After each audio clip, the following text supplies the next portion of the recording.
For more on the tax cut debate and outsourcing and a lot of other issues, I'm joined by former New Hampshire Governor, former Chief of Staff, John Sununu, a surrogate, of course, for the Romney campaign. Governor, it's great to see you again. Nice to talk to you, Andrea. How have you been? I've been very well, thank you. But here we are. It's 47-47. It doesn't look as though either of them are moving the needle. But Mitt Romney today, you just saw in Colorado, which is one of the important battleground states, making the point that President Obama has an outsourcing problem. Yeah, he does. And the outsourcing issue really causes two problems for President Obama. One, it underscores his dishonesty. The ad they were running, which all the independent fact-checking groups have said is dishonest, ends with President Obama saying, "I'm President Obama and I approve this message." It should say, "I'm President Obama, I approve this dishonest message." And the second problem he has with outsourcing is that there is a huge amount of outsourcing which was driven by Obama policy. The money, the $500 million they gave to Fisker, created jobs in Finland. The solar energy grants they gave and created jobs in Mexico. The wind turbine grants they gave created jobs in Denmark. So the point that I think is really interesting is that the outsourcing issue underscores how few smarts there are in this White House and in this Obama campaign, that they expose themselves to the response criticism that I think, unlike what Mr. Solisa said, is going to end up making this a winning issue for Mitt Romney. But isn't it a winning issue for the White House fundamentally? Granted that the PolitiFact folks and the Washington Post pointed out that the president's campaign ad on that issue had a lot of questions and a lot of questionable attack lines. No, they said it was wrong. A lot of questions is not right. It was wrong. Okay. But the point is that isn't Mitt Romney more vulnerable than the president on this issue? Because there still is the whole question of private equity, of outsourcing. You can argue about when he left Bain Capital and whether he was still getting money from Bain Capital and what some of the companies in Bain were doing. Companies that did end up working overseas and sending jobs overseas. But isn't it a bigger problem for Republicans than for the White House? No. When you send $500 million to Fisker and it goes to Finland immediately, when you send the solar money and it goes to Mexico, when you send the turbine money and it goes to Denmark, and we can go on all day, there's $29 billion worth of purchases that came out of this administration, outsourced jobs to foreign countries. Mitt Romney outsourced zero. Obama outsourced 29. Zero. He wasn't there when those issues came up. Well, first of all, the $29 billion are not all outsourced from the administration, because sure they are.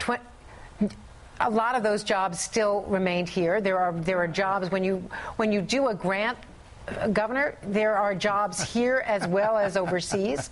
You're struggling, Andrea. You're struggling. Well, first of all, these are competing claims, and we will get back to you with all of the numbers. But the point is, let's talk about the 3% you brought up. You want to talk numbers? Let's talk about the Joint Committee on Taxation and Glenn Kessler in the Washington Post.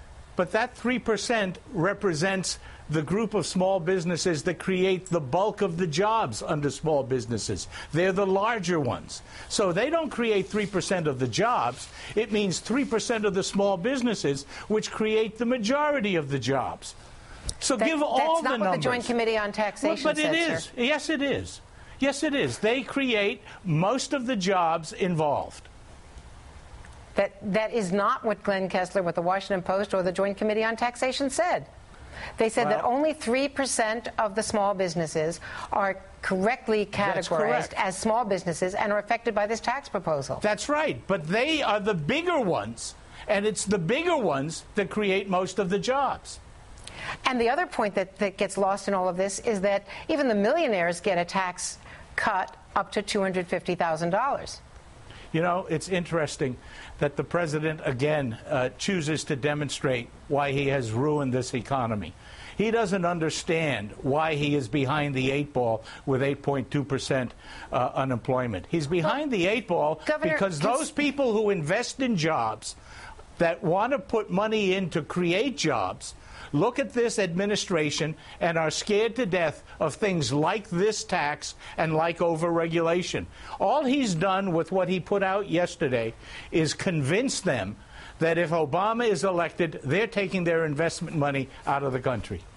Governor, if you believe that tax cuts are good for the economy, why not go along with what the president suggested and support? Why aren't Republicans supporting a tax cut for the 250,000 people and less, and then come back after the election and deal with the millionaire issue? Well, the question is why aren't the Republicans is not why the Republicans aren't supporting that. It's why all those Democratic senators are opposing President Obama. Senator McCaskill, Tester, Conrad, there's about a half a dozen to a dozen Democrats in the Senate who will oppose this foolishness from the president.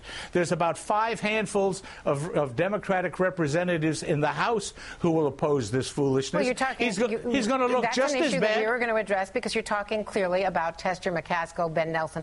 You're talking about, or Bill Nelson rather, in Florida. You're talking about senators in close races who are clearly not going to support what the president is doing here. Well, he's doing to his Democratic Party what he did when he sent up a budget and lost in the House by 414 to nothing, and in the Senate 98 to nothing.